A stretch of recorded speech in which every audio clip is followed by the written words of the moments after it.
ಬೇರೆ ಮಾರ್ಗದಲ್ಲಿ ಚಲಿಸಬೇಕಾಗುತ್ತೆ. ಸಿಲಿಕಾನ್ ಸಿಟಿಯಲ್ಲಿ ಇಂದು ಪ್ರಧಾನಿ ಮೋದಿಯವರ ಮೇನಿಯಾ ವೀಕೆಂಡ್ ಇರೋದ್ರಿಂದ ಕೆಲ ಮಾರ್ಗಗಳ ಬದಲಾವಣೆಗೆ ಇದೀಗ ಬೆಂಗಳೂರು ಟ್ರಾಫಿಕ್ ಪೊಲೀಸ್ ಮುಂದಾಗಿದ್ದಾರೆ. ಬೆಂಗಳೂರಿನ ಕೆಲ ರಸ್ತೆಗಳಲ್ಲಿ ಇವತ್ತು ವಾಹನಗಳಿಗೆ ಪ್ರವೇಶವಿಲ್ಲ. ಸಿಲಿಕಾನ್ ಸಿಟಿಯಲ್ಲಿಂದು ಪ್ರಧಾನಿ ಮೋದಿ ಮೇನಿಯಾ ಶುರುವಾಗಲಿ, ಹೀಗಾಗಿ ವೀಕೆಂಡ್ ಕೂಡ ಒಂದು ಕಡೆ ಇರೋದ್ರಿಂದ ರಸ್ತೆಗಳಲ್ಲಿ ವಾಹನಗಳ ಸಂಚಾರಕ್ಕೆ ಇವತ್ತು ಒಂದಷ್ಟು ಅಡಚಣೆ ಉಂಟಾಗಬಹುದು. ಕೆಲವೊಂದು ರಸ್ತೆಗಳ ಮಾರ್ಗ ಬದಲಾವಣೆಗೆ ಈಗ ಪೊಲೀಸರು ಮುಂದಾಗಿದ್ದಾರೆ.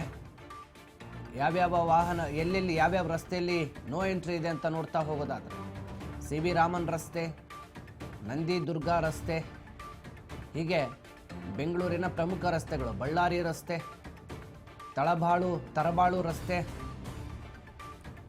ಈ ರಸ್ತೆಗಳಲ್ಲಿ ಪ್ಯಾಲೇಸ್ ರಸ್ತೆ ಮತ್ತು ಜಯಮಹಲ್ ರಸ್ತೆ, ಅಂದರೆ ಪ್ಯಾಲೇಸ್ ಗ್ರೌಂಡಲ್ಲೇ ಸಮಾವೇಶ ಇರೋದರಿಂದ ಈಗ ಈ ರಸ್ತೆಗಳಿಗೆ ಸಂಪರ್ಕ ಕಲ್ಪಿಸುವಂಥ ಕೆಲವೊಂದು ರಸ್ತೆಗಳು ಇವತ್ತು ಸಂಪೂರ್ಣವಾಗಿ ಸಾರ್ವಜನಿಕರ ನಿಷೇಧಕ್ಕೆ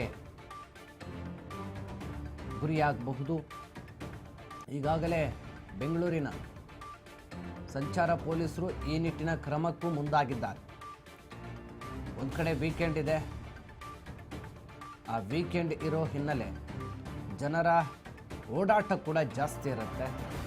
ಈಗ ಸಂಜೆ ಸಮಯ ಕೆಲವೊಂದಷ್ಟು ಕಂಪನಿಗಳಿಂದ ಕೆಲಸ ಮುಗಿಸಿ ಹೋಗೋರ್ಗೂ ಕೂಡ ಸಮಸ್ಯೆ ಆಗಬಹುದು ಅಂತೇಳಿ ಈಗಾಗಲೇ ವಾಹನಗಳು ಬೇರೆ ಮಾರ್ಗದಲ್ಲಿ ಚಲಿಸೋದಕ್ಕೆ ಪೊಲೀಸರು ಕ್ರಮವನ್ನು ಕೈಗೊಳ್ತಾರೆ. ಈ ರಸ್ತೆಗಳಲ್ಲಿ ಇವತ್ತು ಪ್ರಧಾನಿ ಮೋದಿಯವರು ಸಂಚಾರ ಮಾಡೋದ್ರಿಂದ ಈ ರಸ್ತೆಗಳು ಇವತ್ತು ಸಂಜೆ ಸಾಕಷ್ಟು ದೊಡ್ಡ ಮಟ್ಟದಲ್ಲಿ ಇಲ್ಲಿ ಸಂಚರಿಸುವಂಥ ವಾಹನಗಳಿಗೆ ಅಡಚಣೆ ಉಂಟಾಗಬಹುದು ಅನ್ನುವಂಥ ಮುನ್ಸೂಚನೆ ಇದೆ. ಯಾವ್ಯಾವ ರಸ್ತೆಗಳಲ್ಲಿ ಈಗ ಪ್ರಧಾನಿ ಮೋದಿಯವರ ಸಂಚಾರ ಇರುತ್ತೆ ಅನ್ನೋ ಮಾಹಿತಿ ಈಗ ಇಲ್ಲಿದೆ. ಈ ರಸ್ತೆಗಳಲ್ಲಿ ಸಾರ್ವಜನಿಕರ ವಾಹನಗಳ ಪ್ರವೇಶಕ್ಕೆ ನಿಷೇಧವನ್ನು ಹೇರಲಾಗುತ್ತೆ.